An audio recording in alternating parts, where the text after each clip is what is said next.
പ്ലാനിന്റെ ഒന്നാം ഘട്ടമായി അനുവദിച്ചിരുന്ന 10 കോടി രൂപ വിനിയോഗിച്ചുള്ള പ്രവർത്തനങ്ങളുടെ പ്രാഥമിക രൂപരേഖ അതിന്റെ കൺസൾട്ടിംഗ് സ്ഥാപനമായ അതിനുവേണ്ടി ടെൻഡർ പിടിച്ച കൺസൾട്ടിംഗ് സ്ഥാപനമായ capital engineers consultancy private limited തയ്യാറാക്കി അത് പഞ്ചായത്തുമായും ദേവസ്വം ബോർഡുമായും കൂടിയാലോചിക്കുന്നതിനും ചെറിയ ചില കാര്യങ്ങളിൽ അതിന് വേണ്ടുന്ന പിന്തുണയും സഹായവും അഭ്യർത്ഥിക്കാനാണ് ഇങ്ങനെ ഒരു അനൗദ്യോഗിക യോഗം ചേർന്നത്. ഈ യോഗത്തിൽ വെച്ച് ഇതുവരെ തയ്യാറാക്കിയ കരട് രൂപരേഖ ഇത് എങ്ങനെ വേണമെങ്കിലും ഇനി മാറ്റാൻ പറ്റും, അന്തിമല്ല, ഡ്രാഫ്റ്റ് ആയിട്ടുള്ള ആ രൂപരേഖ ഇവിടെ സമർപ്പിച്ചിരിക്കുകയാണ്.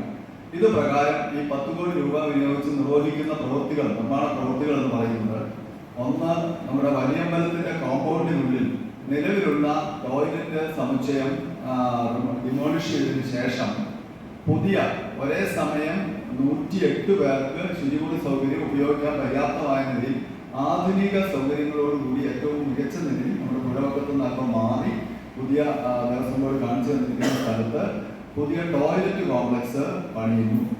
2, അവിടെ തന്നെ 50,000 ലിറ്റർ സംഭരണശേഷിയുള്ള പുതിയൊരു ഓവർഹെഡ് ടാങ്ക് കൂടി, വാട്ടർ ടാങ്ക് കൂടി നിർമ്മിക്കുന്നു. അതേപോലെ തന്നെ ഇപ്പോൾ അവിടുത്തെ ബാത്തിങ് സൗകര്യം, വലിയമ്പലത്തിനുള്ളിൽ തീർത്ഥാടകർക്കുള്ള സ്നാന സൗകര്യം എന്ന് പറയുന്നത് പുഴയിൽ നിന്ന് തന്നെ അവിടെ ടവറൊക്കെ വെച്ച് കുളിക്കുന്ന ഒരു രീതിയാണ്. അങ്ങനെയുള്ള ആ പഴയ രീതി മാറിയിട്ട് അതൊരു മറവോടുകൂടി ഒരു ബാത്തിങ് സ്പേസ് പ്രത്യേകമായി രൂപകൽപ്പന ചെയ്ത് ഒരേ സമയം 258 ആളുകൾക്ക് കുളിക്കാവുന്ന വിധത്തിൽ ഒരു കുളിക്കാനുള്ള സൗകര്യവും കൂടി ക്രമീകരിക്കുകയാണ്. അപ്പോൾ വലിയമ്പലത്തിന്റെ കോമ്പൗണ്ടിൽ പ്രവേശിച്ച് ആചാരാനുഷ്ഠാനങ്ങൾക്കും തൊഴാനും അല്ലെങ്കിൽ പേട്ടതുള്ളി എത്തുന്ന ഓരോ തീർത്ഥാടകർക്കും തങ്ങളുടെ പ്രാഥമിക ആവശ്യം നിർവഹിക്കാനും അതുപോലെ സ്നാനത്തിനുമായി ആധുനിക സൗകര്യങ്ങൾ ഒരുക്കുന്നു എന്നുള്ളതാണ് ഈ മാസ്റ്റർ പ്ലാനിൽ ഒരു കാര്യം പ്രധാനമായും ഉൾപ്പെടുത്തിയിരിക്കുന്നത്. രണ്ടാമത് മറ്റൊരു കാര്യം, നമ്മൾ ഏറ്റവും അധികം ഗതാഗത തിരക്ക് അനുഭവിക്കുന്നത് സെൻട്രൽ ജംഗ്ഷനിലാണ്. ഒരേ സമയം കാഞ്ഞിരപ്പള്ളിയിൽ നിന്ന് വരുന്ന റോഡ്, മുണ്ടക്കയത്ത് നിന്ന് വരുന്ന റോഡ്, റാന്നിയിൽ നിന്ന് വരുന്ന റോഡ്, ഈ 3 റോഡുകളും സംഗമിക്കുന്നത് നമ്മുടെ സെൻട്രൽ ജംഗ്ഷനിലാണ്. ആ ജംഗ്ഷനിൽ കൊച്ചമ്പലത്തിൽ നിന്നും തീർത്ഥാടകർ വാവൂർപള്ളിയിലേക്ക് പ്രവേശിക്കുമ്പോൾ തീർത്ഥാടന കാലത്തെ 4 മാസക്കാലവും വലിയ ഗതാഗത തടസ്സമാണ് നേരിടുന്നത്.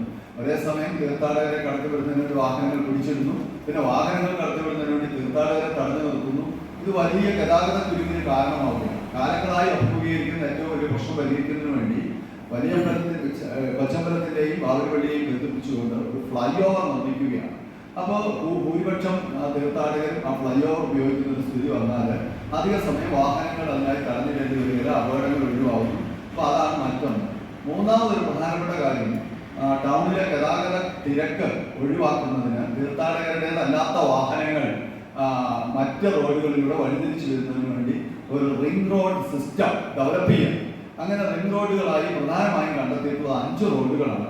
ആ 5 റോഡുകളും നമ്മൾ ഡെവലപ്പ് ചെയ്ത് ആ 5 റോഡുകൾ വഴി തീർത്ഥാടന കാലത്ത് തീർത്ഥാടകരുടേതല്ലാത്ത മറ്റു വാഹനങ്ങൾ തിരിച്ചു വിടുന്നതിനുള്ള ഒരു സൗകര്യം ക്രമീകരിച്ചുകൊണ്ട് 5 റോഡുകൾ ഡെവലപ്പ് ചെയ്യും.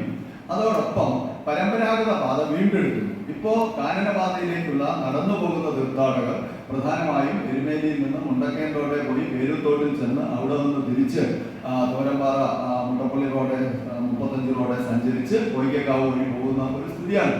അപ്പോൾ അതുകൊണ്ട് പേരുത്തോട്ടിൽ വരെയുള്ള റോഡിലുള്ള നടപ്പ് PWDയുടെ പൊതുമരാമത്ത് വകുപ്പിന്റെ പ്രധാന റോഡിലൂടെയുള്ള നടപ്പ് ഒഴിവാക്കിക്കൊണ്ട് പരമ്പരാഗത പാതയിലൂടെ തീർത്ഥാടകരെ വിടാനായിട്ട് കഴിയുന്ന ഒരു സ്ഥിതിയാണ്. കൊച്ചമ്പലത്തിന്റെ പിന്നിൽ നിന്ന് ആരംഭിച്ച് പേരുത്തോട് വരെയുള്ള പരമ്പരാഗത പാത വീണ്ടെടുക്കുക. ആ പാത വീണ്ടെടുത്ത് അത് ഉപയുക്തമാണ്.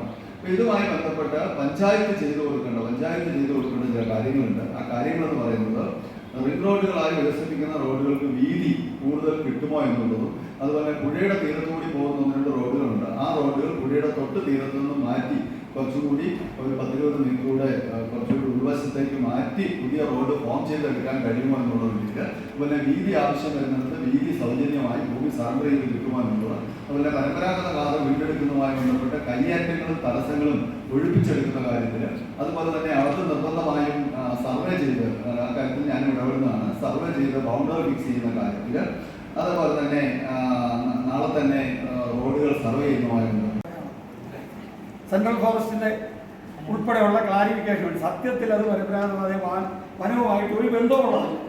3.5 വർഷം നടന്ന് അതിനോടിടയിൽ അത് ലേലം ചെയ്യാൻ വാല്യുവേഷൻ അത് നന്നാക്കാൻ ഞങ്ങൾ ഒരു 4 ലക്ഷം രൂപ ഇട്ടു. കാർഡ് തെളിച്ചു കൊടുക്കും. ഇട്ട് കഴിഞ്ഞപ്പോൾ ആണ് അതിൻ്റെ നമുക്ക് ലേലം ചെയ്യാൻ വാല്യുവേഷൻ ഫോറസ്റ്റ് ഡിപ്പാർട്ട്മെൻറ്റ് തന്നു. പിന്നെ ഇത് സ്വന്തം പാതയാണെന്ന് കഴിക്കാൻ 2.5 വർഷം അതിൻ്റെ പുറകെ കടന്ന് ഓർഡറായി വന്നു കഴിഞ്ഞപ്പോഴത്തേക്ക് ഫോറസ്റ്റ് വീണ്ടും റീവാല്യുവേഷൻ എടുക്കണം. 2 വർഷം കൊണ്ട് വനം വീണ്ടും വളർന്നു അതുകൊണ്ട് വീണ്ടും വാല്യുവേഷൻ എടുക്കണം. വാല്യുവേഷൻ എടുക്കാൻ പോയി കഴിഞ്ഞാൽ അതിൻ്റെ പുറകെ ഒരു 4 മാസം നടന്നപ്പോഴത്തേക്ക് എൻ്റെ കാലാവധി കിട്ടും. അപ്പോൾ പിന്നെ തൊഴിൽ വെച്ച് ഞാനങ്ങ് പോയി. കാര്യങ്ങൾ മുഴുവൻ ഇപ്പോൾ തന്നെ ഇരുവേനിക്ക് വിമാനമായിട്ട് ഇന്നലെ ഒരു എഗ്രിമെന്റ് ചെയ്തിട്ടുണ്ട്. പിന്നെ അതിൻ്റെ കല്ലിടിയിലും ബാക്കി കാര്യങ്ങളുമായിട്ട് വന്നതിന് ശേഷം നമ്മളൊരു വാർത്ത കൊടുക്കാമെന്നാണ്. സെപ്പറേറ്റ് ചെയ്യുമ്പോൾ ആ രീതിയിലേക്ക് പോയാൽ ചിലപ്പോൾ നമുക്ക് എത്രയും പെട്ടെന്ന് ചെയ്യാൻ കഴിയുന്നതും പിന്നീട് ചെയ്യാൻ പറ്റുന്നതായിട്ട് 2 ഘട്ടമാക്കി മാറ്റിയാൽ